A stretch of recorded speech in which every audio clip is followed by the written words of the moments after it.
Sorry for the late start, but we've had a little change in agenda here just because Robin Saunders, Ambassador Saunders, who was to be our moderator, has not been able to show up yet. She may get here in the course of the afternoon.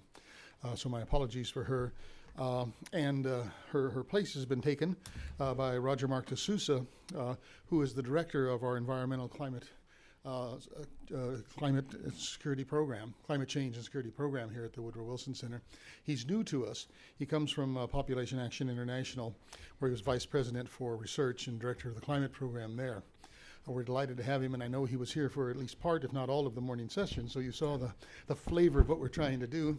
And I know he's worked with youth and women around the world as well, so he's going to be a perfect moderator for us. This afternoon's session, as you see, is Paying It Forward, How to Sustain New Generations of Female and Youth Leaders in STI. I think is a perfect takeoff for where we were this morning, what we talked about, the kind of dynamism and youthful vigor and enthusiasm that we saw was really refreshing and inspiring, as many of you said. But how do we maintain that? How do we expand that? How do we support it? How do we give it reinforcement? I think that's kind of what we're trying to get at here today. I do want to say at this point in time, I wouldn't normally do it right now, but I'm not going to be able to stay for the whole afternoon because I have to leave, of all places, I have to leave for Kenya later this afternoon. And so I'm going to have to rush, get my bag, and get out to the airport.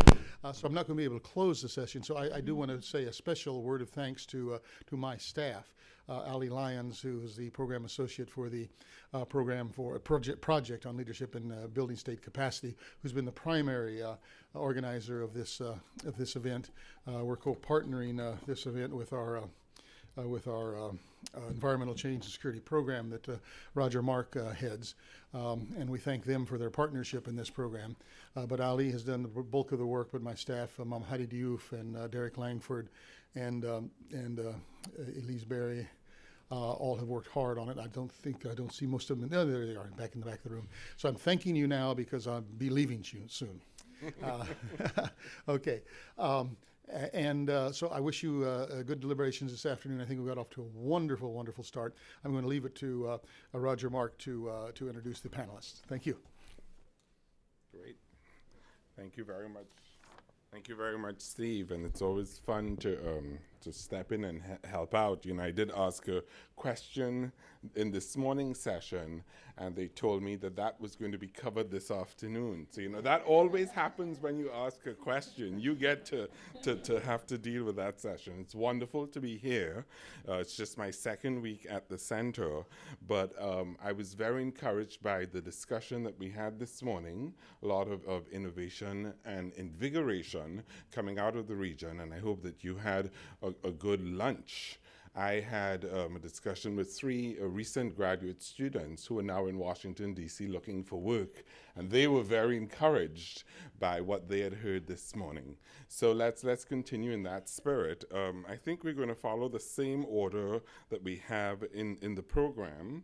So we'll start with Edith, and I'll ask you just to say a couple of words to introduce yourself, and I think you have about 10 minutes, and then we'll take it from there. So let's welcome Edith.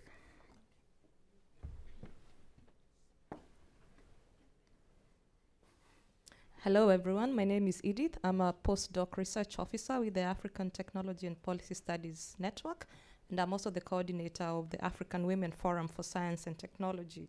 So today I would like to make a presentation on the paying forward concept.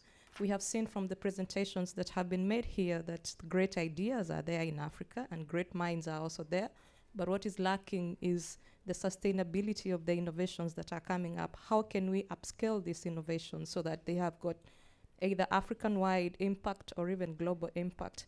And that is what the African Technology and Policy Studies Center is doing at the moment. And I would like to begin my presentation. So we know that Africa is a very youthful population, and there is a great need for science and technology to enable Africa to leapfrog in its development agenda. And the African Technology and Policy Studies Center is a multidisciplinary and transdisciplinary network of researchers, policy analysts, policymakers also, and other development actors, and again, even government and academia, who have come together to form a network that enables them to conduct policy research, to broker knowledge, to disseminate information, to build the capacities of Africans, and even for Africa, for policymakers around Africa, so as to realize development and again sustainable development in Africa. Some of the some of the strategic priorities. Some of the strategic priorities of the African, I will call it the ATPS from now, because it's quite a bit of a mouthful. So, so some of the strategic priorities of the ATPS are as outlined there, but I will mainly focus on the youth and women one, which is why we are here in the first place. And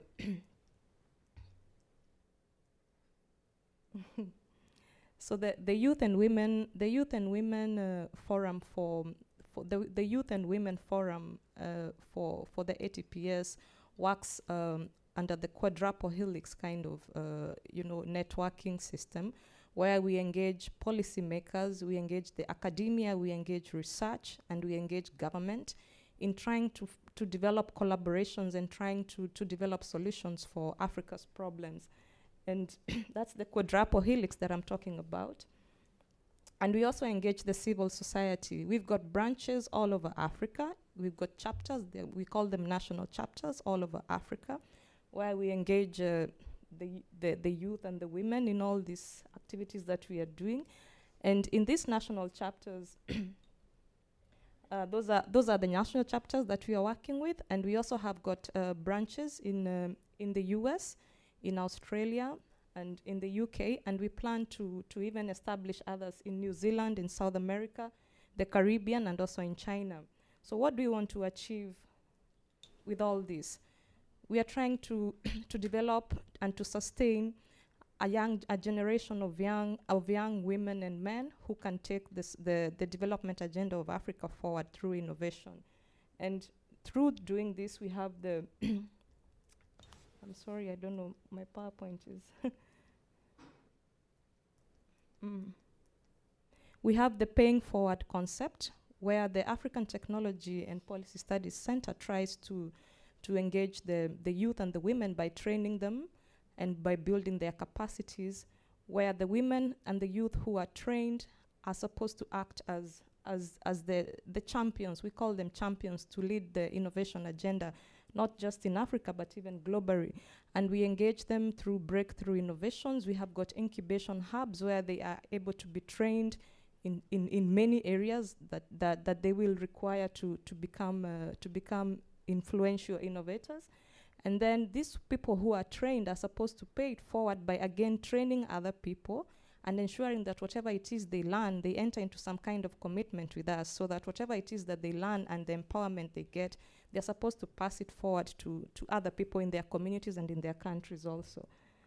So I will speak about the two experiences of the two forums that we have, the African Women Forum for Science and Technology and the and the Youth Forum for Science and Technology. So the African Women Forum for Science and Technology is actually having memberships in the thousands in the African continent and also in the diaspora. And this forum is led by women, exclusively by women. And so what do we do within this forum?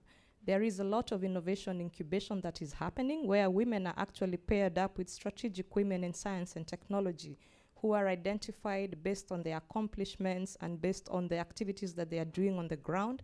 And these strategic women are paired up with about 5 young women. And these 5 young women learn from them, are mentored from them, are mentored by them, and they are expected to also, when they come of age and whatever it is that they learn, to mentor other people. And the program goes on, and it becomes self-sustaining. There's also a lot of peer-to-peer collaboration, because as we have seen here, sometimes there is an element of duplication of efforts and duplication of resources. So how can we have a forum or a network where Africans who are working on particular issues can come together to network and even to learn from each other, so that they can identify what's the next big thing that Africa needs? You know, if all of us are doing all this, so then what's the next big thing? So this organization presents a platform for these kinds of activities. We hold very many activities. We hold workshops where all these young people and women come together to talk about their activities. We also have incubation hubs, and we also have Innovation Challenge Awards, where these young people and these women are engaged in some kind of competitive process where whoever is selected gets to get small grants and support so that they can be able to take their innovations forward. We also have postdoctoral fellowships and internships that also enable them to learn more skills and to engage with the greater greater audience, and also to access resources and also to access mentorship and funding for their projects. The African Youth Forum for Science and Technology is a mirror initiative of the African Women Forum for Science and Technology.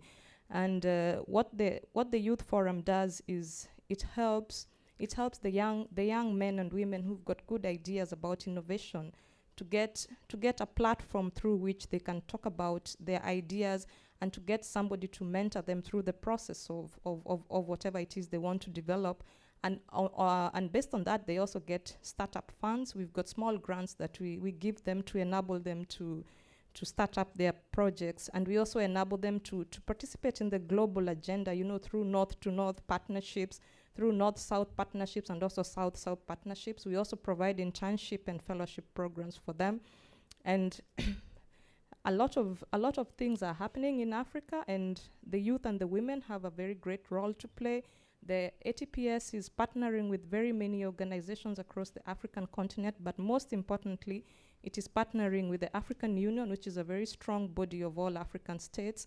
And at some point, the African heads of government have actually put the youth agenda as a top priority for them.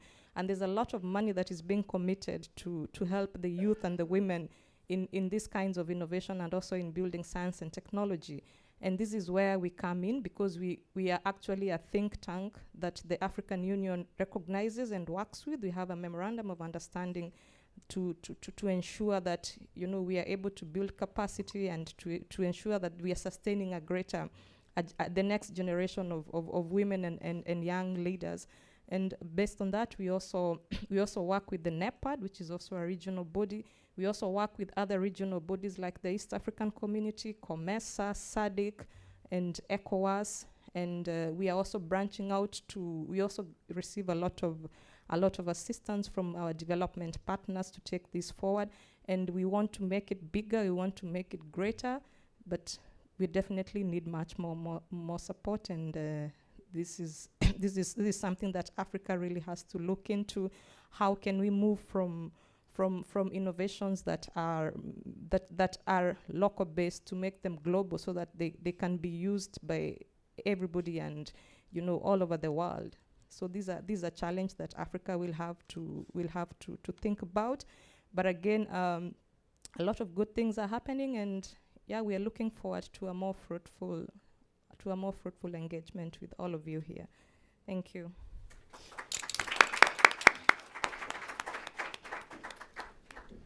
Thank you very much, Edith. Some interesting information about the model of paying it forward, and what it means in terms of these early adopters and the incubation hubs, and thinking about sort of this mentoring and strategic pairing of women, and sort of creating opportunities around fellowships and awards.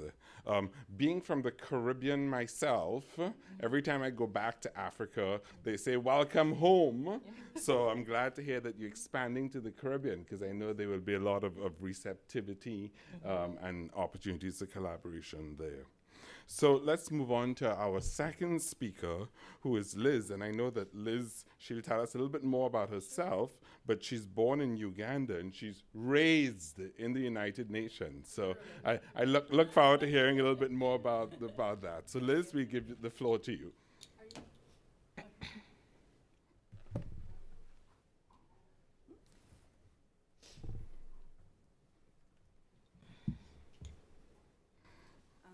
Hi, everybody.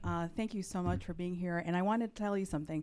When I received the call from Ali about coming to join this conference, I was really, really quite honored. But I want us to all congratulate her because she just got engaged. Ah! Thank you. Okay. If you'd like to access my presentation, I just tweeted it out. And in fact, if you see there at Liz Nganzi, that's my Twitter handle. And I have the presentation hosted on my SlideShare page for you to be able to access. I'm very much a big believer in sharing content, and I have links and stuff for you to be able to access. So I was born in Uganda, and about, I won't tell you which year, but when I was 4 years old, I was fortunate to be transported here by my mom, who was she was a diplomat, and we came to live in New York, and following the war in Uganda, we ended up staying, and my mother worked at UNDP. So I used to do my homework at the UN.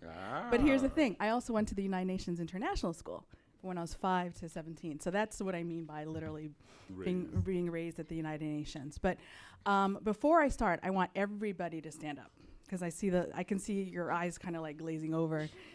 You know, the food. Post lunch. Love for you to stretch a little bit. This is also for me. I need to stretch too. I was on a flight very early this morning.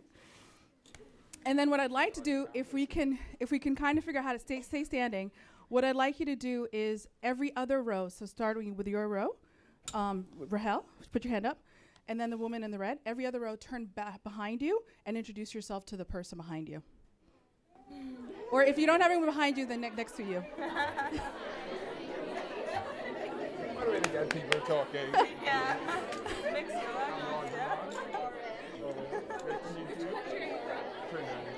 I'm in Trinity. When I was growing up, my mother's best friend was from Trinity. I've been to Morocco Beach, the whole thing. Yeah, no, trust me. So I'm your sister like that. Okay. All right.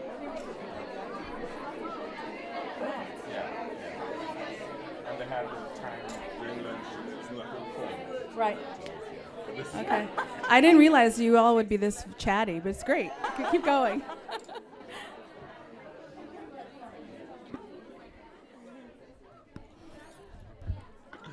And if someone doesn't mind taking a photo of me, I'd like to be able to share it with my mom. We'd be standing. Make her proud, right? So, anyway, this presentation is really not so much focused on the work that I do. You can read about it. I'm pretty much someone who's pretty out there on via social media, but I've been in the business for about 20 years. I started off in technology a long time ago when you didn't even really have an internet, right? I remember doing research, trying to look for information for a paper, and literally I was staring at a black screen, typing in characters and trying to figure out what I was going to find, and it was very challenging. And so when you fast forward to today and you see what's going on, it's quite amazing. And in fact, my senior paper at Syracuse University in 1992, I wrote about, I was a telecommunications systems concentration major, and I talked about the challenges in Africa in terms of our ability to really facilitate communication on the continent, because at the time, if you think about it, we really didn't have a lot of terrestrial lines, or we didn't have a lot of landlines. And so my thinking was, instead of us trying to figure out how to bring more landlines to the continent, let's figure out how we can leverage mobile. Now, it wasn't mobile at the time, it was satellite. How we can leapfrog the technology of the time so that we'd be able to go. So when I see all that we're doing with mobile and how much it's really changed the way we communicate, the way we solve problems, I was so inspired when I watched the presentations this morning, and saw what young people are doing with mobile and literally transforming other people's lives. Now we just have to scale everything. But my presentation is going to talk about how I'm paying it forward, working with organizations that they themselves are paying it forward, because I've been a recipient of a great amount of coaching and mentoring and support and so on and so forth. And so I'm sort of an embodiment of that. And I like to, kind of if you look at the word Ubuntu, who's familiar with that word? Ubuntu? And what does it mean to you, Rahel? Community? Okay, who else? I saw you put your hand up. I can see. I have peripheral vision. Right. Okay. Okay. Okay, so it means that. Well, to me, I mean, if you go on on Wikipedia, you can find more literal translations. But the way I see it is, it's really it is about I am because we all are, but it's really about how interconnected we are. And so it means that in order for me to be successful, and I'm reaching out to you to help me, I have to be willing to not only help you but help the next person. And so I believe that it's really firmly within our culture, within Africa, to do so. So this isn't paying it forward isn't a concept that's just now being introduced to the continent. So I'm going to introduce you to about 4 different organizations, one of which is Africa. Is anybody familiar with Africa? I know that Isaac would be familiar with them because they originally, the person who founded it, his name is John Gossier. You may have heard of him. He was one of the folks who really spent a lot of time trying to build up the technology space in Kenya in terms of iHub, in terms of Ushahidi, and a number of different innovations. Anyway, he founded this organization. He's from Philly. He founded an organization that looks to really support various entrepreneurs, innovators on the continent through various initiatives. I'm going to only focus on 2 of them. The first one of which is Apps for Africa, and that's a contest. I think you mentioned, Edith mentioned that they have sort of a business competition, but Apps for Africa is a continent-wide competition. In fact, I was a judge this past year. We selected, out of 300 submissions continent-wide, we selected 3 winners, one of which was from Uganda. And I'm going to be mentoring them, and I'll explain what they're doing. But so that's one of the things they do. The other initiative that they're involved with is Women in Technology Uganda. Was started by a young woman named Barbara Birungi. And Barbara is really quite amazing. First of all, I want to let you know that everybody I'm introducing you to, I've either never met in person or I met initially online. And so that's also something for us to consider is if we're looking to support organizations, we're trying to learn about, find new partnerships, we should be willing to go online to create them. But anyway, so Women in Technology in Uganda was started by a woman named Barbara Birungi, who's very young, and she realized that the reason why she was able to learn coding, so she's like a big coder. She learned coding. She was in her high school. They had like maybe 10 computers available for the students to use. And because she was aggressive enough to stand in front of the line, she got one of the computers. But the other girls weren't aggressive, and they didn't want to seem like they were pushy. So only the rest of the people who had access to the computers were boys. And then the teacher, seeing how kind of, I guess, the kind of go-getter she is, he took special interest in her and really kind of cultivated her talents and so on and so forth. And so she's taken this initiative to teach younger girls in Uganda and inspire them to become coders on their own. And they've hosted hackathons. And I'm going to show you an event that they hosted this past weekend. So the photos are hot off the presses at a girls' high school in Uganda. Sounds good? So this is Hive Collab, which is actually where a lot of what Africa does is hosted. And it's basically a co-working space that's in a very nice part of Kampala. I wish I could show you the building. In fact, if I were working in Uganda, that's where I'd want to work. And basically, it's a space where if you're an entrepreneur, and people always say, like, you have these entrepreneurs in Africa, right? And you say, I'm an entrepreneur, and then say, like, where's your office? If you don't have an office, right? It's not like here where it's cool to have started your company in a garage, or a lot of people have home offices. There, you don't seem legitimate. And so by providing this co-working space and an address that you can give to people, and office and conference space, and so on and so forth, the Hive Collab is facilitating the entrepreneurs' ability to be taken seriously and to be able to grow their businesses. And they provide Wi-Fi access. In fact, I go there to get Wi-Fi when I'm in Uganda. But so that is part of the Africa team, and that was when I went to go visit them in October. Apps for Africa is the business challenge that I mentioned. This is the 3rd year that they've held it, and basically it's a continent-wide challenge. They look for young people who are doing amazing things all over the continent. Who's heard of iCow? iCow. Okay, iCow was one of the winners of the competition last year. Can anyone tell us what iCow does? As you can see, I teach. Go ahead.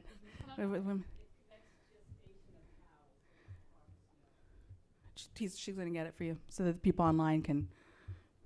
it lets farmers know the gestation of cows for dairy use, and so it's a wonderful program. I've been looking at it. Thank you. Sure, and so that was one of the programs that received funding that was submitted into the Apps for Africa Challenge, and then subsequently received funding. And I actually read about it online, and so they've received a lot of publicity. But the fact of the matter is, they're using technology. They've received some funding, so they can begin to scale up, and that's really important. It's great that we have people who are energized and want to code and create technology, but if we're not actually creating jobs, if we're not facilitating economic activity, we're really not solving the problems and challenges that we have, namely the youth unemployment. Does anyone know what the youth unemployment rate is in Africa? About 60%. 60, 70, right?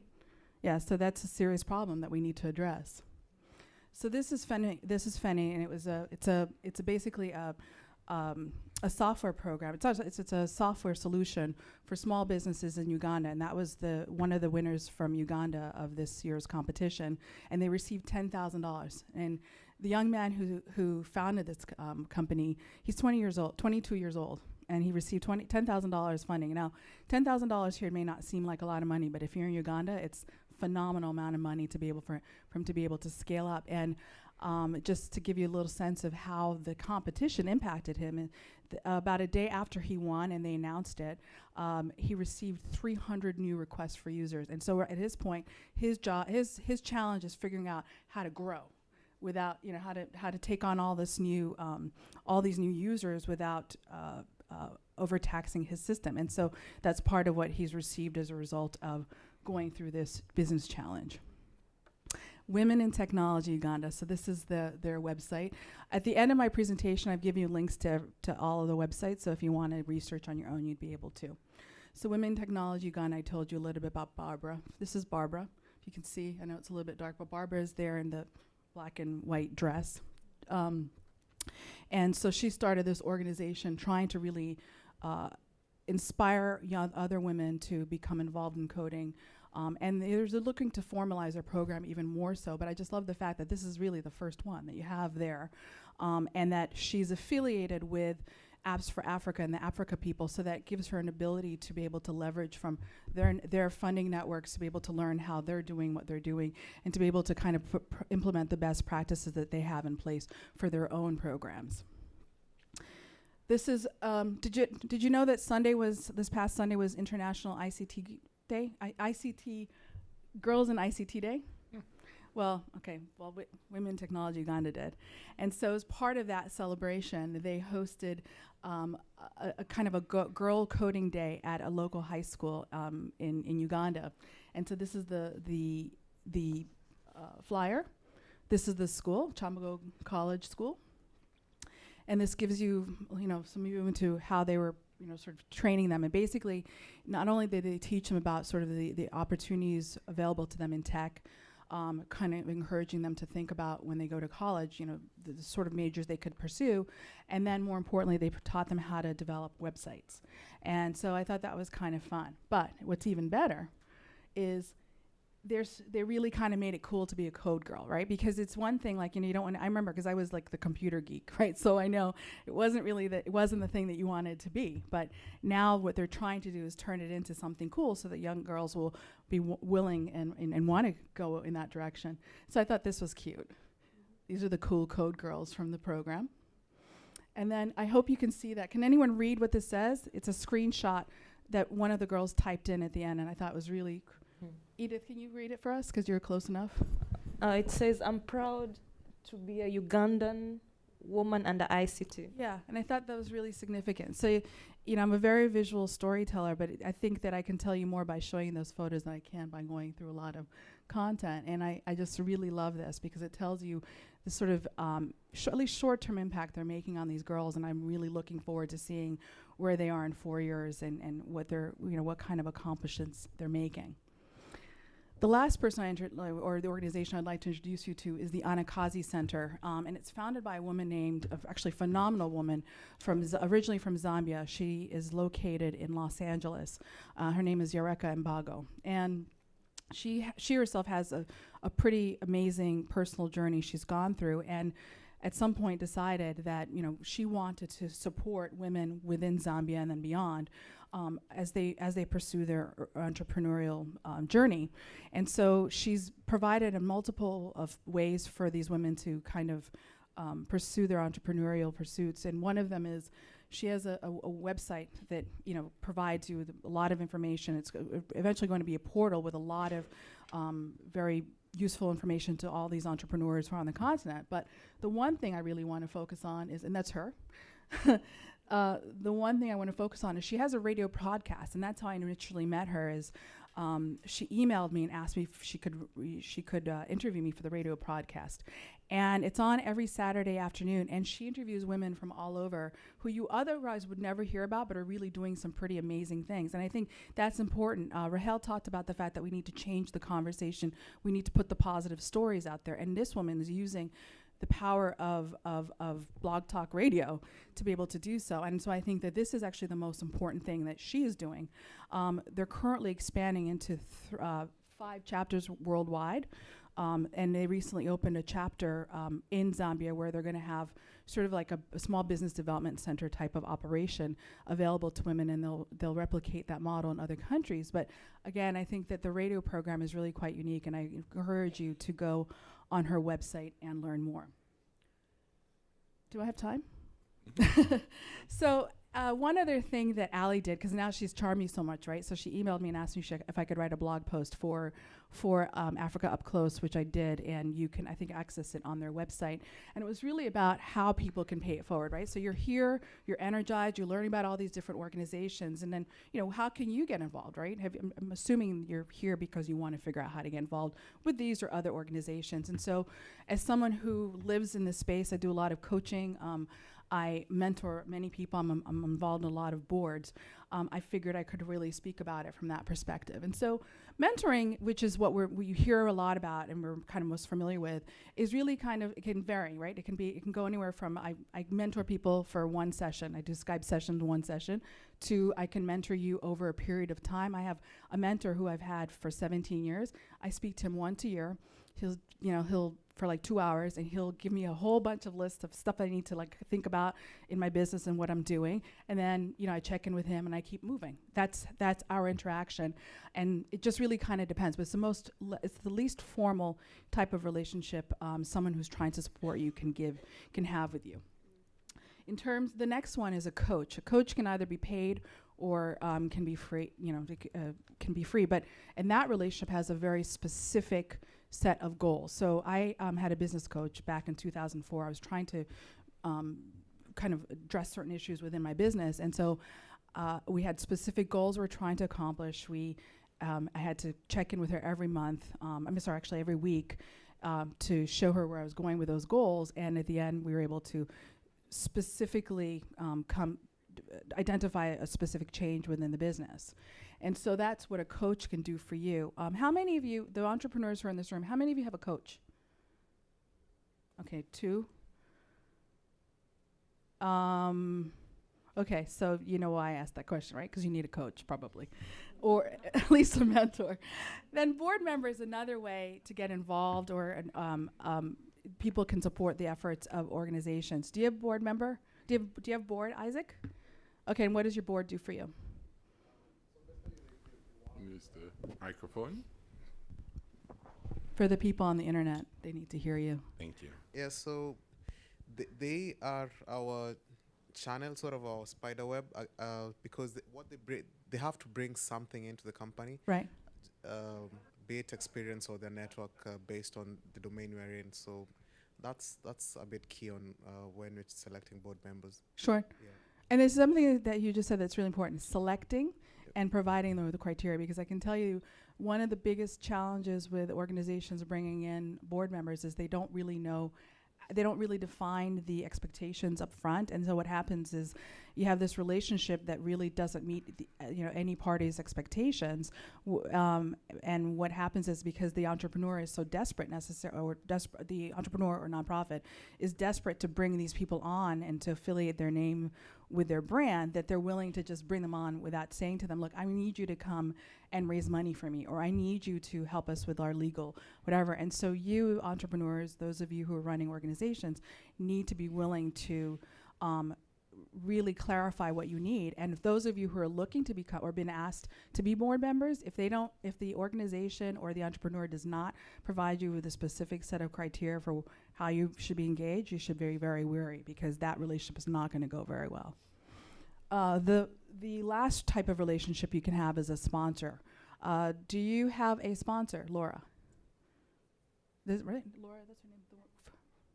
Diana, sorry, Diana. Diana, do you have a sponsor? Do you have When I started the project, I basically sponsored it myself. Okay. Then later on, I got into a competition and I got sponsored by MasterCard Foundation. Okay. And so there's a prize money of $15,000. So basically, that's what has been helping me to run the project Okay. for the last 1 year. Yes. Okay, so that's one type. So that's a corporate sponsor. The type of sponsor that I'm referring to here is an individual who maybe is within MasterCard or a corporation, someone who's influential and really believes enough in your organization, probably has been engaged with you in one of the other ways, and says, you know what, now I'm really going to stake my reputation to help you move your agenda forward. That's very different from a mentor who gives you advice. This is someone who's going to bring money into your organization. They're going to open up their network to you, and they're literally going to endorse you so that whatever it is you're trying to accomplish will be accomplished. And it takes time to cultivate that relationship, but if once you have a really good sponsor, things can go really amazingly. And so those are the various forms. And I have more detail. If you click on the link here on this presentation, you'll be able to read the whole piece that I wrote. But I want you to think about the various ways that you can support. Those of you who are in the audience looking to support any of the organizations you've heard about today, which ones of these make sense for you? And it's really about alignment. Like, I get approached all the time to support organizations, but if what they're doing is not aligned with my values and not aligned with kind of what I want to support, I'm very much interested in youth and women, entrepreneurship, and technology. If it's not aligned with that, I'm not going to get involved, and no matter how many times you try to solicit me. And so it's really important that the organizations understand what the people who they're trying to approach are looking to do. And you also need to understand we're all busy. I'm really busy, and I'm sure all of you are really busy. And so it's also understanding that maybe someone may not be available to engage with your organization every day or every week, but maybe once in a while, and maybe I can do a Skype call once a month with you. I can commit to that. And so being creative about how you ask people to support you. And so that's my presentation, and I'd be happy to answer any questions you have. And thank you for your time.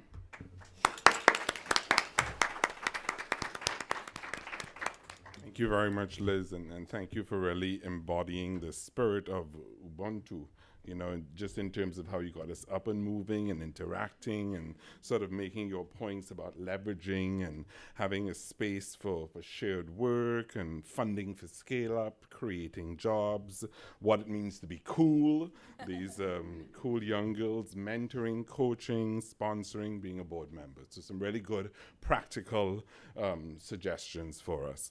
And just a reminder for those of us who are following us online, we're at Twitter at Africa Close, at Africa Up Close, and hashtag is #AT4C. So as we go to our last speaker, Oreoluwa, she is in Nigeria, and her organization really focuses on helping Nigerian women to use technology to empower themselves socially and economically. So I'll ask you to say just a few words to introduce yourself, and it's all yours.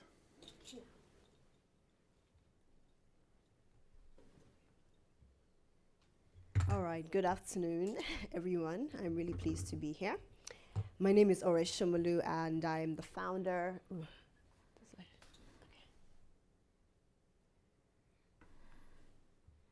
Thank you.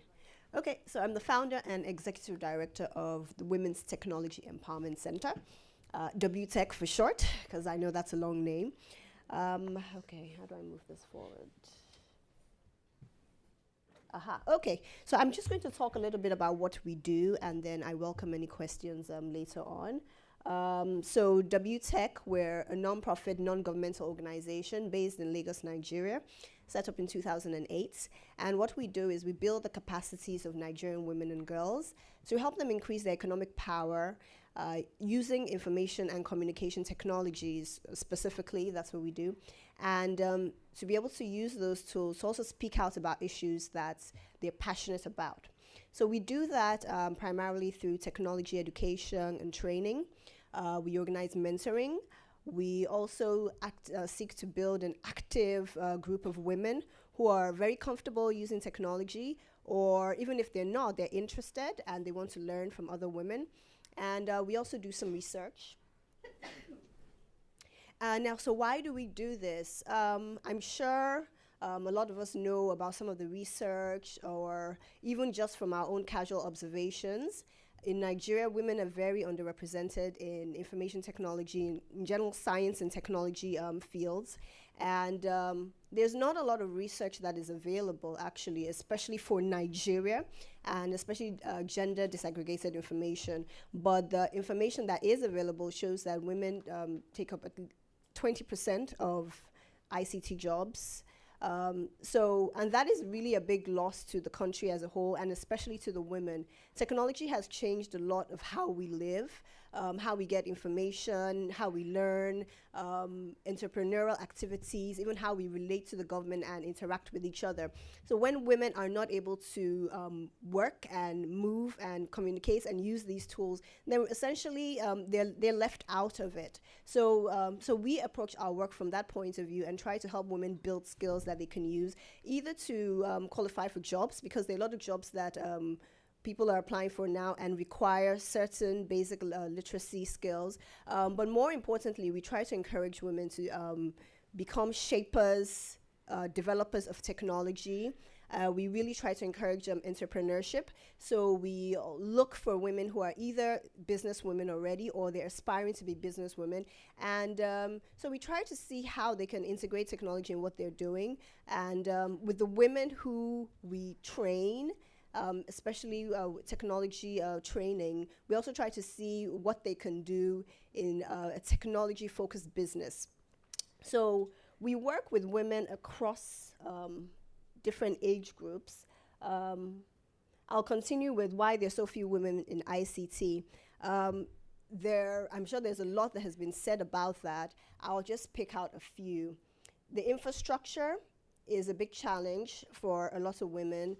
Prices for devices and also in the internet costs have come down, quite dramatically in the last few years, but it's still out of reach for a lot of women. So that's a big problem. I know that when we have our training programs, a lot of the women and the girls get very excited, but then once, they leave our space and they move back, into their homes and, school, if they don't have access to these tools, then it's very difficult for them to build up on what they've learned. Another big problem is social stereotypes. Research shows that up to a certain age, boys and girls are equally as interested in science and tech, but then once they start to imbibe stereotypes, then their interest and their participation in science and tech drastically declines. So a big part of our work is working with young women and girls when they're at the stage when they haven't taken on a lot of the stereotypes, and try to encourage like a lifelong interest in technology. Women in, especially Nigeria, Africa, they're very busy. It's a very traditional society. So while you may be a career woman, you may be running a business, or whether it's informal or formal, you're still expected to be the primary care of your family, of your children, look after your house. So basically, a lot of women don't really have a lot of time. I know that's an issue that we deal with in the work that we do. I'll speak a little bit about that later. So it's very important, like I said, from the economic points of view, that women who make up half of Nigeria's population are engaged, are working in these fields, are contributing to science and technology, and are innovators in this field, and their innovations are recognized. And also, research also shows that when you have teams and developers that are diverse, then they build and they create better tools. So that's very important. So we run a number of skill building programs We have a camp, which is what I'll spend most of my time talking about. We have a program for young women between the ages of 18 to 30. Typically, these are women who are in institutes of higher education, and they're planning for their career, their future. There are lots of them who are not students because they can't afford to attend an institute, a university or polytechnic. And then you have a high unemployment rate. So there are lots of women who may have gone on to a higher education and they can't get a job. So they're just kind of trying to figure out what they want to do. So we try to help them develop skills that they can use to start businesses. So it's necessarily not something complex, but like we focus on web design, for instance, graphic design, so things that they can do on their own with relatively little capital. We have our Networking for Success program, which we have run in one form or the other all through since we started. And basically what we do there is we work with women who are very interested in social justice issues and affecting some kind of change in their community. And we demonstrate to them how they can use technology, and social media is a big part of it, to institute, to get conversations going, to build movements, to educate people about the issues that they're working with, to connect with other people. So that's been very interesting. Then we have our 16 days program, which takes place every year during the 16 days of activism against gender-based violence. And this takes place from November 25th to December 10th every year. But the angle we approach it from is that we work with young people, young women, trying to help them think about strategies of staying safe online. So online security, digital security, protecting their information so that they can surf, they can navigate the World Wide Web in a safe manner. There have been a few incidences of very horrific violence in the last few years. For instance, a lady who, she was a university student and met some people on Facebook, and she met up with them, and she was basically sexually assaulted and murdered. So, I mean, there are incidences like that that happen, and the first reaction tends to be, drawing back and parents, slamming down restrictions on their children and saying, oh yes, I knew it's not good for you to access these tools. Look at what happens to that young lady. But I mean, dangers abound all around, and technology has a lot of potential for good. So we try to help young girls and young women, and also their teachers, within the context of that program, think about how they can use these tools, but in a safe manner. We also have mentoring, and I'll also speak about in terms of our camp. I'll talk about that a little bit later. We do some research. That's a small portion of what we do, because like I mentioned, it's very difficult to find data on women's participation in science and technology in Nigeria. So that's one of the things that we're trying to do, especially through documenting what we're doing and the results that we're getting. We do some work placement as well, and internships. So after the young women have participated in our programs, they have opportunities to practice and build upon the skills and the knowledge they've gotten in a work environment. So I'll talk about the camp, because that's a really big part of what we do. We found through our work that it's really important to address the issue of a lack of women in science and technology from an early age. It's possible to do it at any stage, but it's much easier when you get girls and young women when they're at the stage when they haven't imbibed a lot of stereotypes and ideas about science and technology being, a male area and not for girls. And so that's what we do. The camp started off as a 1-week residential program. It's been expanded now to 2 weeks, and also we've expanded the number of girls that we have in it. And we've had a number of supporters over the years. We have technology classes, so a big part of the camp actually is the girls working in the labs and learning how to use different tools. When we started, because a lot of the girls who come to us really are from backgrounds where they haven't interacted much with science and tech, especially computers, internet. So we found that we really had to start from the basics. We have to start from the basics. We work with a lot of girls from public schools, very socioeconomically underprivileged backgrounds, and so we need to meet them where they are. So we have classes, starting with basic foundation classes, and then learning how to use different tools that they would probably require in school and maybe, you know, in work in the future, email, internet, things which are really today need our basic skills. We try to focus on tools which are fun, because that's a way to really get the girls hooked and get the girls wanting to do more. So social media, blogging is always a big part because the girls like to express themselves, and also it teaches a number of skills. Apart from developing a facility with using different tools, they learn to write as well, so we find that their writing skills improve, and then it gets them, you know, interested in other things. We try to focus, even when the girls are learning to use tools, they like to make something, you know, create something and make it their own. So for instance, we were teaching them how to document, how to do figures, how to create spreadsheets. So this is an example of one of the girls' work, and she was adding up her pocket money and how she spent it. And you can see that she's colored it and everything. So even with something that, you know, could be serious, you know, they take it and they make it fun and turn it into their own thing. Websites, so we teach the girls how to create websites, and we started first from blogging, and then from blogging they wanted to change their templates and modify their templates. So with that, we were now looking at the HTML, and then we thought, oh yeah, okay, so let's build websites. So for the websites, there are tools that we can use to create a very sophisticated website in minutes, but it's fun for the girls to be able to look at the HTML and see, okay, what does this do? So we do a lot of that. Programming, we also are really encouraging the girls to move from being passive users of technology to developers, creating things. Like I said, we needed to meet the girls where they are and then, you know, build them up. So we use tools like Scratch, where they can build games, and they can pick, like, you know, chunks of code, and then they can start to understand the relationship between, okay, this line, okay, so this line does this and this line does that, and, you know, that's very interesting and exciting for the girls.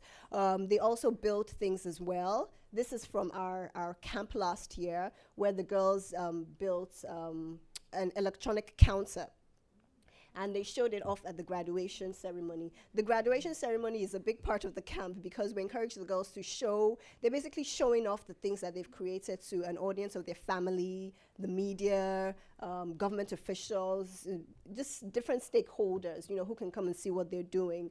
Video production, they learn to make short films. So we use a mix of different equipments. This is one of our girls using a high-end camera, but because she's not likely to get access to this tool in her day-to-day life, we also show them how to use these simple mobile phones that have a video camera facility, so they can film.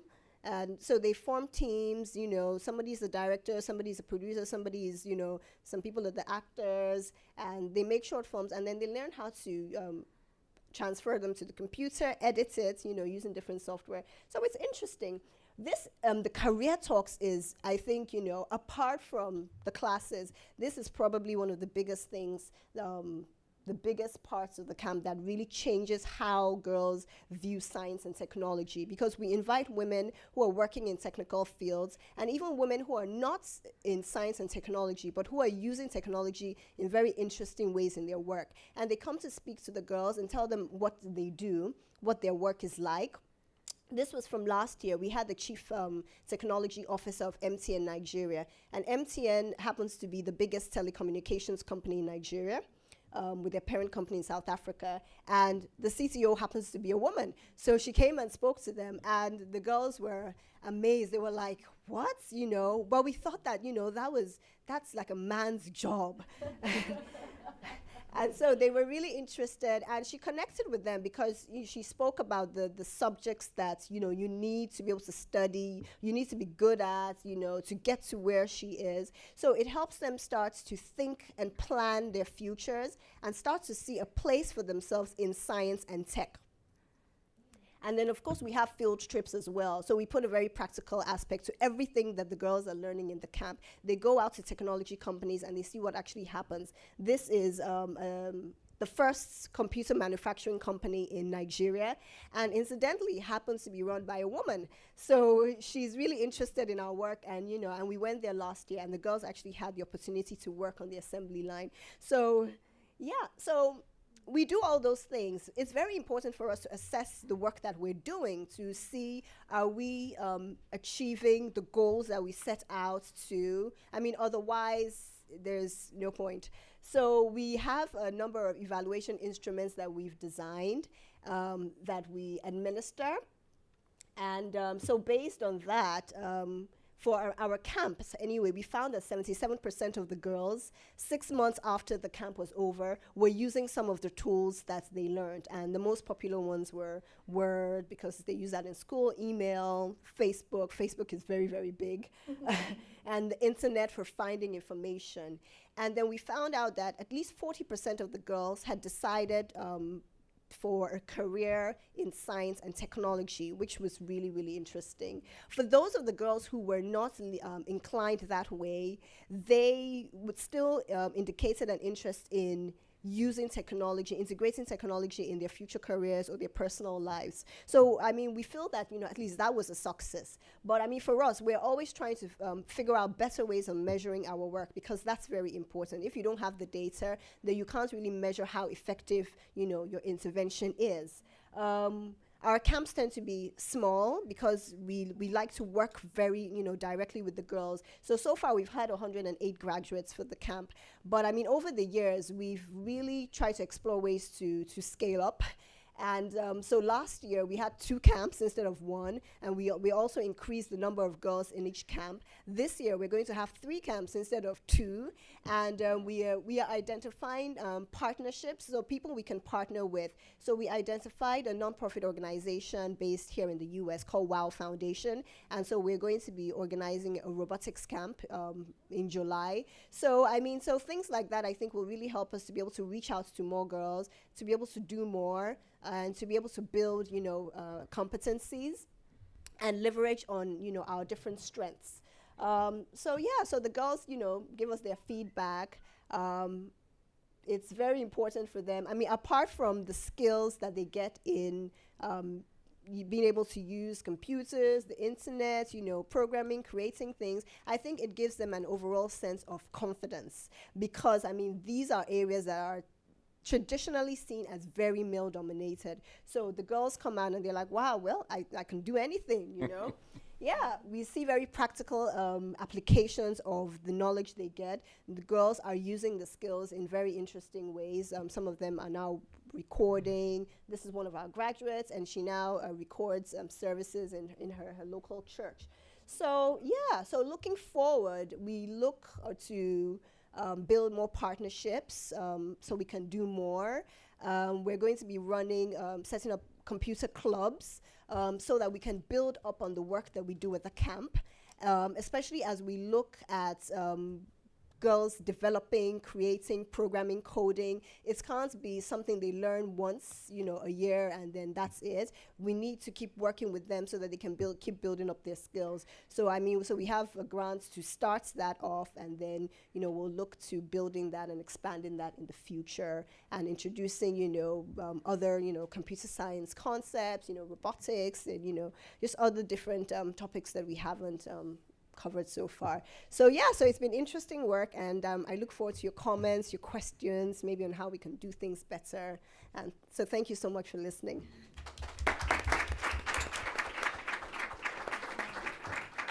Thank you very much. I think during your presentation, it was interesting for me to hear you talk about sort of different spaces. You sort of started talking about the traditional space that girls and women occupy, and talked a little bit about what that meant in terms of a formal and informal space, and actually creating camps, this new space, and helping the girls learn to navigate a virtual space. So now we go on to the other gentleman on our panel who was very actively participating in our exercises earlier. I was glad to see him stretching. So, David, we come to you now. And David is the president and co-founder of Global Minimum Inc. It's an international NGO that has distributed over 15,000 mosquito nets in Sierra Leone.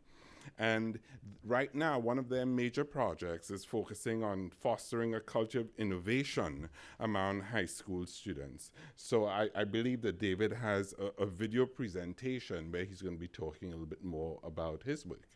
So David? Yes. Can you hear me clearly? Yes. Great. All right. So thank you very much. I'm sorry I was not able to be there, but I've been as involved as everybody else who's watching online.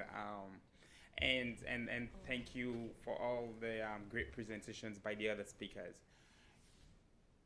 What our vision really is how can we have a platform such that every young person in Africa has the opportunity to solve their own problem within their community.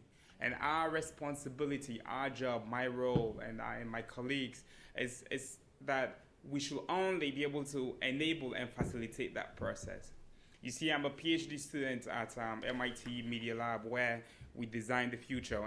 And specifically for me, I designed prosthetic devices that are comfortable for amputees, whether they are amputees here in Boston or amputees in Sierra Leone, where I come from. And other different people work on other advanced technologies. None of us have the same background. And the only thing that really connects the people at the Media Lab is that we can all dare to dream, and we can all have this desire to think about the problem, understand what resources we have access to, and solve those problems. And as I worked on developing my own prosthetic devices and bringing them to Sierra Leone, it became clear that I was part of the problem that was very evident in Sierra Leone. That was we were dependent on foreign actors, we were dependent on aid. The young people who are in my cohort, my classmates, who are absolutely brilliant people, will not have a conversation about what they can do, will not have a conversation about prototypes they can build, because we have a generation that is dependent on foreign aid and foreign actors. And so this takes away the self-efficacy that is needed to dream and to be creative. And so with my colleagues, so Global Minimum is an organization I started out in high school with some of my best friends from high school. And one of them, Jacob, is actually running Innovate Kenya, which I'll talk to you briefly about. But we set out to launch Innovate Salon, and Salon is Sierra Leone in Creole. And what Innovate Salon does is that we ask young people to think about the problem, tell us how they want to solve it, what resources they need, and in return, we give them cash to develop prototypes. We give them mentorship locally and internationally. Most of their mentors have been based from MIT and Harvard networks that we have access to, and the diaspora community. And then we form a network with other local mentors, and we do that by having innovation camps and hackathons and various other things.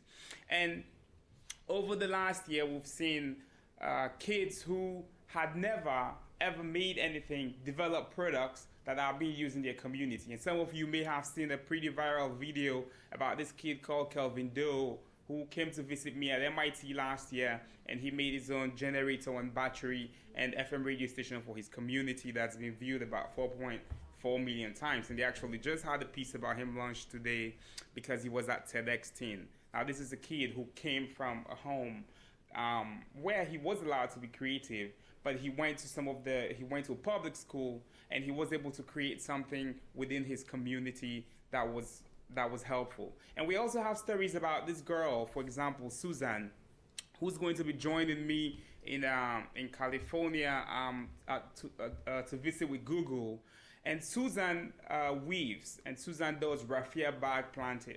She works with raffia, and her team was trying to look at how do you come up with local colors from the bush. How do you weave local raffia bags and fashionable products that she can use? Because for her, she wants to be a fashion designer. She wants to go on and make products that she can bring and show the rest of the world that Sierra Leone can also have cool products, and that she was making it. And where did she learn it? She learned it from her grandmother from the village. She had learned this, how to weave products way back when she was young, and once she came to the town, she'd forgotten about it. And through this project, she's reconnected with her grandmother again, and has been using this skill set to develop new products based on colors that the rest of her team has been developing. And we have lots and lots of other examples that show young people who, for example, this other high school that used to be dependent on actually aid and their school feeding program was going to be cut because there wasn't any money, and these students worked with other people within their community and the chiefs to get their farmland, which was given to them for free, that they cultivated with all the young men, and have been able to grow rice. They've been able to grow pepper and groundnuts, which they've sold to actually get a lot of beans and other produce that they cannot grow, and they're expanding this to rice and cassava. It is this ability to dream, this ability to say, I can do this, that we want every kid, boy, girl, everybody should have access to. Because until we have access to that, this whole thing about technology, this whole thing, it's not going to go anywhere, because there's going to be one or two people who will take advantage of it. But we need everybody to think that way. Sure, there's been lots of successes. There has been challenges as well. One thing that we never talk about is this idea of integrity. We're all smart. We all have PhDs and we all have masters, but there's still corruption within our countries. There's no integrity. So just being an innovator, being an entrepreneur is not enough. We remove these things. We are missing an opportunity to teach and give an opportunity to our young kids, to our young brothers and sisters, to learn about something that's fundamental, that is the most important piece to transforming our societies. We didn't think about this last year, but now we are forced to deal with it. And I think it should be integrity and opportunity to learn. It should be an integral part in every project that exists. Again, like I said, this was not something we had thought about. And one of the earlier speakers mentioned another challenge about scale. It is okay to celebrate young people like Richard, who was just in TED, where he'd use his LED lighting to protect his lion, or to celebrate Kelvin, whose video has been viewed 4.5 million times. It's okay. But that is not enough. That's not what we need. We need to bring these products to scale. Now, these entrepreneurs, these young people, are not going to be the ones that bring them up to scale. So the question is, after we work with them, how do we create opportunities and platforms that bring these resources to these young entrepreneurs to bring them to scale? This is a challenge I don't know how to solve. This is a challenge we need to solve. So whilst we continue talking about innovation and giving every young person an opportunity to make, and so that they can dare to dream and do something, there are challenges that many of us have been avoiding, and that is integrity, which in many ways is lacking in many projects across the continent by themselves, and this idea of scale, and that we shouldn't be satisfied with duct taping solutions and celebrating them. I do not want to see one person, any one of my kids, being celebrated globally, just one. That's not good enough. My responsibility is that every kid should have this opportunity. So I'm very, very happy to be here, and actually we've expanded. Now we're doing something in Kenya, and Jacob, who runs this in Kenya, has done a fantastic job, and he's resident in Kenya and meeting with all the local team there. Grant, who's doing this in Cape Town, is also expanding it in Cape Town at the same time as we expanded in Sierra Leone. So we are hoping to grow. Whoever does it, it's this idea about providing the opportunity for a young person anywhere to say, I understand my challenge locally. I know the resources that I have available. I understand the limitations of whatever solutions exist, and I can do it. Thank you very much.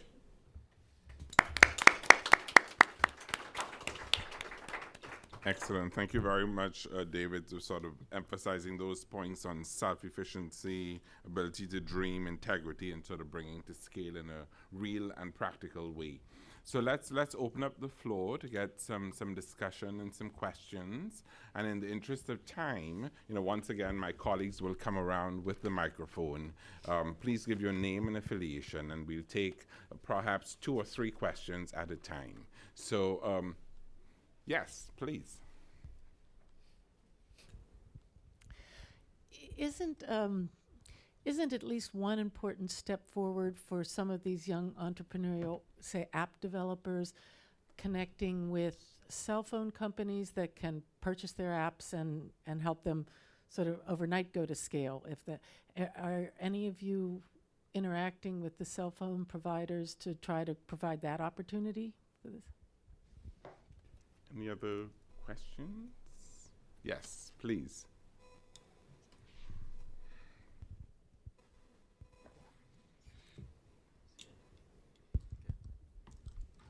Kevin Orama again from the African Technology Policy Studies.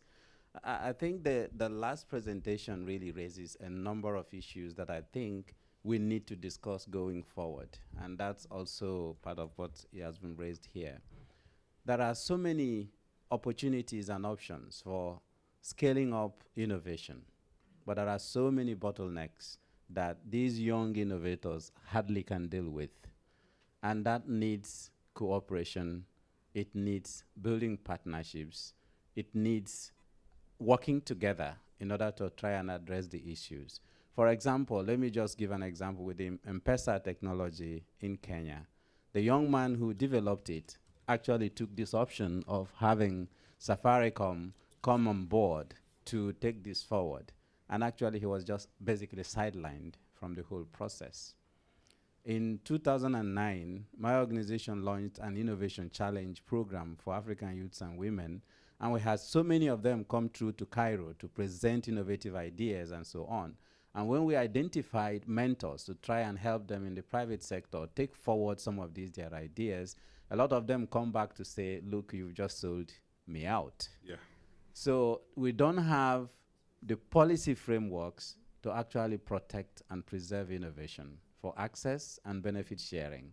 So that needs to be done at that level where the young innovator is confident that he can actually have someone who is working in partnership and that he or she is not going to lose out in the end. So that's one area that really needs to be giving attention. And also the leadership and business skills that needs to be developed. And that's why a lot of business incubation facilities that we have now within the Youth Innovation Challenge program becomes handy, because we find some of the innovators, they have very brilliant ideas, but actually they don't have a business plan. They don't know how to take this from this stage to the other stage and so on. So there's quite a lot that needs to be done. And in my view, it's always in not building and creating little ponds, like what David was saying, the last presenter, but actually trying to connect these ponds in order to have a big river. So how can we then do that? And that has cultural challenges, because also in addition to integrity that most Africans really don't have, there's also that fear of collaboration that is there, and you really don't see a lot of big corporations that grow as a one-man business or a one-person business. So we need to think through all these things as we go forward to help these young innovators not to be orphaned in the near term. And the long and short of it is there are very many options that are out there, but then the institutional structures available in these countries make them really very untenable for these young innovators. And that is where the roles of like the African Youth Forum comes into question, and the African Women Forum, and so on and so forth. Great. Thank you. Okay, good. Thank you. So let's have a just question. go to the... Roger Mark, I have a question. yes. Is it okay? Okay, we're quick on... I had we a have question. just a couple of minutes. Okay, I'll make it quick. I'm one of those techie people, and my name is Thea. I'm from the GSRP program here at the Wilson Center. I'm a techie person. I've been a techie person since I was young, and even in the United States, there's a problem with females in technology. I was sort of ostracized. So my question to you is this, Liz. You were talking about mentors and what's the other one? Mentors, sponsors, coaches. And coaches, mentors and coaches. Right. Where do people like me? I'm past the young age now. Where do we find? It doesn't matter. You can be I'm coached still an anytime. entrepreneur. I have my own website and I'm still doing my own thing. You know, it takes time. But where do you find mentors and coaches with the integrity that David is talking about here in the States and abroad in Africa? And if I wanted to get involved in Africa, how do I take my skills over there to help with that movement? And let's just tie that to any final comments. Oh, okay. Wrap Thank it you for up, your in patience. other words. Well, the short answer is I'd be more than happy to kind of connect with you and maybe share some resources with you. The long answer is that we do need to start thinking about developing institutions that will enable young people to be able to find the resources and the mentors that they have. For instance, when I started my business in 2001, I was fortunate enough that I could go to a small business development center and go to anyone's familiar with SCORE? SCORE is sort of these retired executives who come and they mentor you. So there was a structure around starting a business and getting the resources that you need. So I think we need to replicate something similar to that on the continent. I also think that we need to think about identifying people who are ethical. They always say like-minded people are, birds of feather stick together. And I think that because we have the internet, right, it's very easy for you to go and research me because there's a lot of information about me to figure out that I am actually an ethical person. And you go from one person to another person to another person, get references from me. So it's really kind of looking at the people who you have access to and seeing who they can recommend to you and going from there. There are some organizations, but I mean, in terms of just from a wider view, I think that we really do need to put those structures in place on the continent so that young people don't lose out on their ideas. I remember reading an article, I think it was last week, about three young people who have come up with a soap, an anti-malaria soap, that is quite phenomenal. And I think they were recognized because they won some sort of a business challenge. And the thing that bothered me about reading the article is they said, and we're going to give it to NGOs who can, distribute this. I'm going, no, you need to sell this to the market. You need a business plan. You need to have this as a company, and you sell it directly. And unfortunately, what happened is, and I'm not trying to make a political statement about that, but here we have, again, kids who are innovative. They've come up to deal with a very significant challenge, yet they don't even realize that they themselves can go to market with this, and they can make the money, and they're looking to sell the. I don't even know if they're going to sell it to an NGO, but they don't have the right people. So I immediately reached out to a friend of mine who's a venture capitalist. I'm like, you need to get in touch with these people and help them so that they can go into business. But it takes us being vigilant and being out there helping. Is that enough of a wrap up? Is that a good wrap up? Well connected. Edith, any final comments, any sort of responses, question of opportunities at cell phone companies, or sort of the questions that were raised earlier? What I'm going to, my concluding remarks would be that the African Women Forum for Science and Technology and the African Youth Forum for Science and Technology are both platforms that are offering some of the scaling up solutions that African young innovators and women need. And we've got provisions for membership.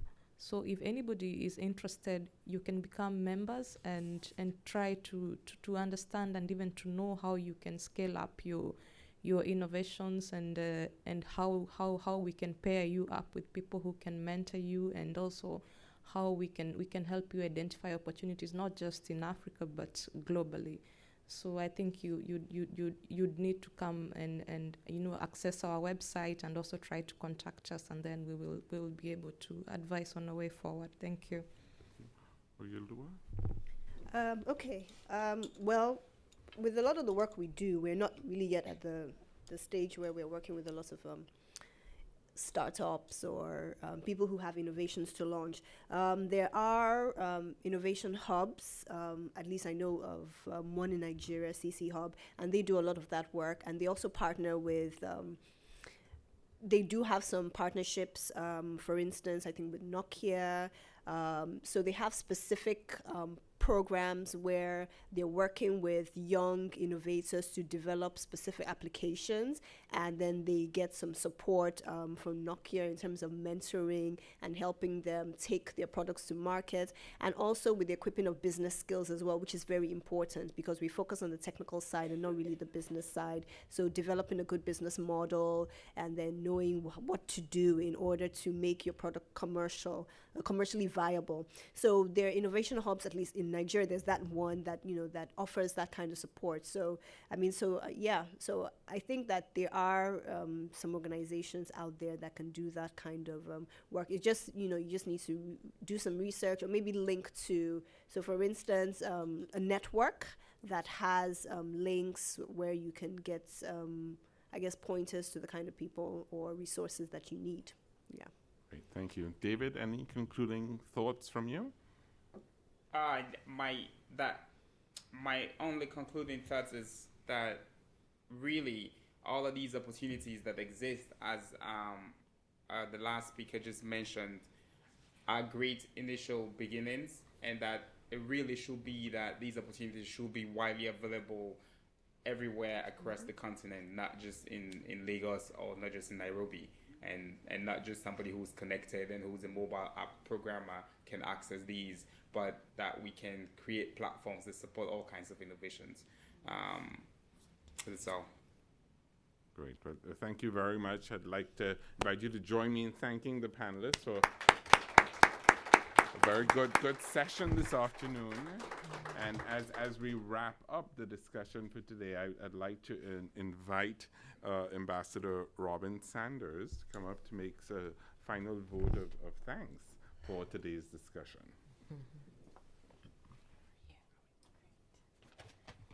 I know you had a long afternoon, so I'll keep my vote of thanks really quite short. I just wanted to say, in terms of what you heard today, there are a couple of key messages, I think.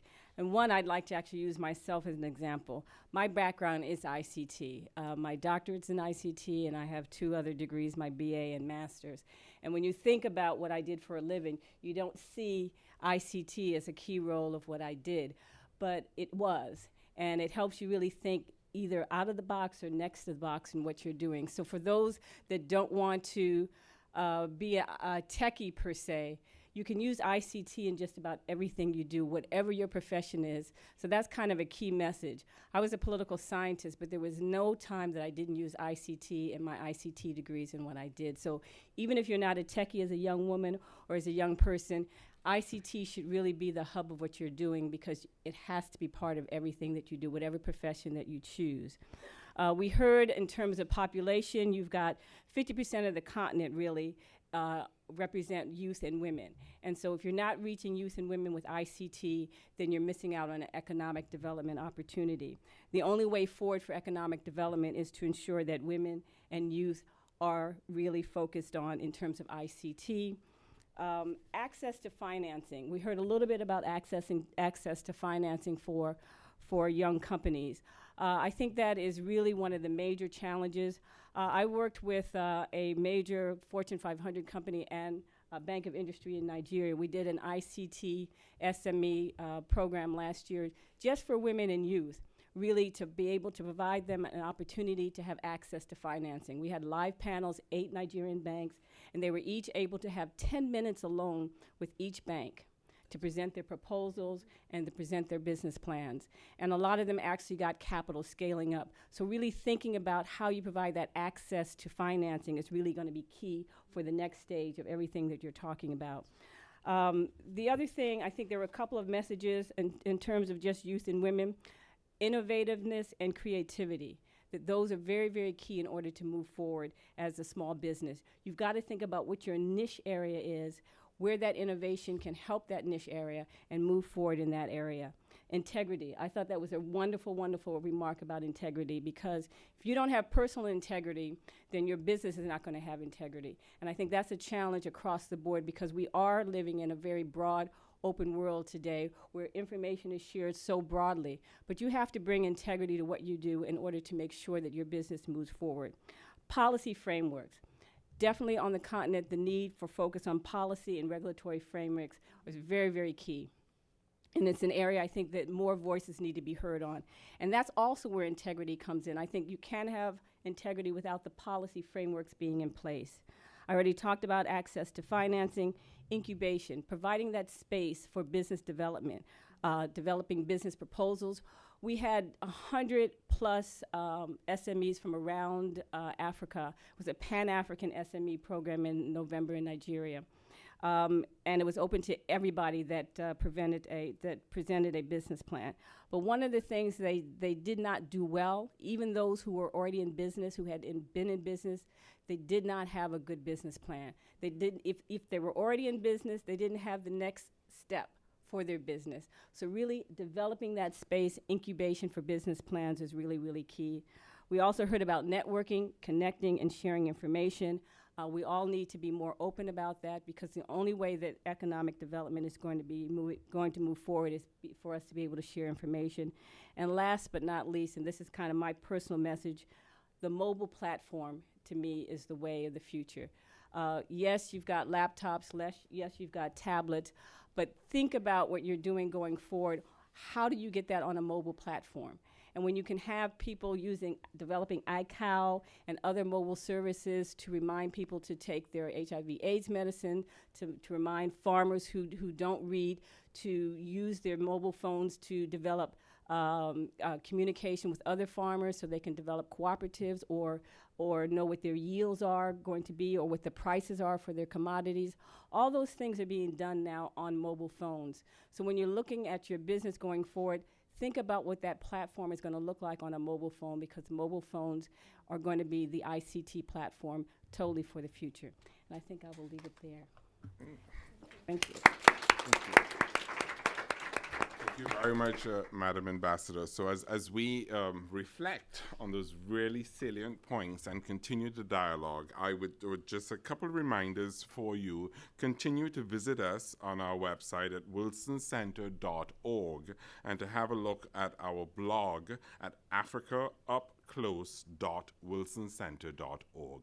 So thank you again for joining us for a really invigorating and inspiring conversation and dialogue. Once again, let's build on our reflections from today and hang around for a little bit and chat a little bit more with our panelists. Thank you very much. Thank you to our moderator.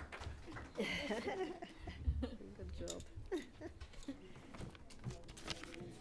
I'm gonna get your presentation. You know, and so I came here, I was like, walking. Yes, I am.